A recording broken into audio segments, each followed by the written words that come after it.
7 states, including the biggest in the country, California, with consequential primaries today.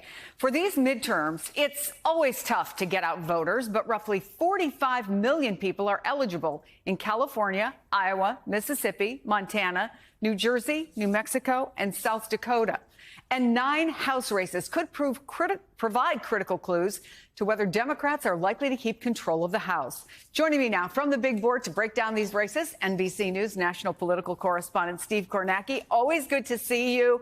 Lots of races, but a handful that people are watching very closely. Yeah, I think so, Chris. Like you said, this is the biggest collection we're going to have of states voting on one day this primary season. So, we do have, as the night progresses, you will start out in New Jersey. There's a Democratic incumbent there, Tom Malinowski, who's really close to the top of the Republican target list this year. We'll find out who runs against him. We're going to find out there's another potentially vulnerable Democrat in Iowa. We'll find out who runs against her. There's a potentially vulnerable Republican in New Mexico because of redistricting. We'll find out who runs against her. That's going to be happening in the first few hours of the night. But when 11 o'clock Eastern rolls around, that's when the polls close in the biggest of them all, California. And I think that's when the real action is going to begin. And a couple of highlights here to keep an eye on tonight. This may be the most closely watched election in California. Chesa Boudin, the district attorney, San Francisco, he is facing a recall election here. He's one of this wave of progressive prosecutors who were elected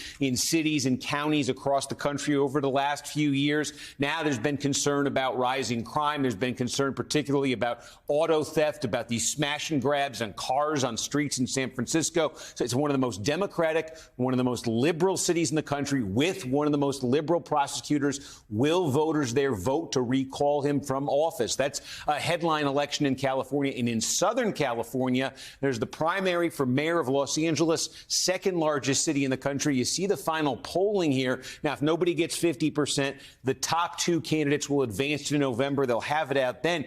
It's surprising to people, though, when you take a step back that it's this close. Here's Karen Bass, member of Congress. She was on that list of potential Joe Biden running mates back in 2020. Here's Rick Caruso. He's a former Republican. He's a billionaire developer. He spent a fortune on this campaign. But there's similarities here to what we were talking about in San Francisco. Crime, homelessness, quality of life. These have been the points of emphasis of Caruso. This is suddenly looking like a competitive race. Fascinating to see how that turns out tonight. Likely to be a runoff, right? And yeah, as I said, if nobody gets 50% tonight, then again, the polling suggests these two, far and away the top 2, would have it out in November. But the backdrop would be those issues we're talking about.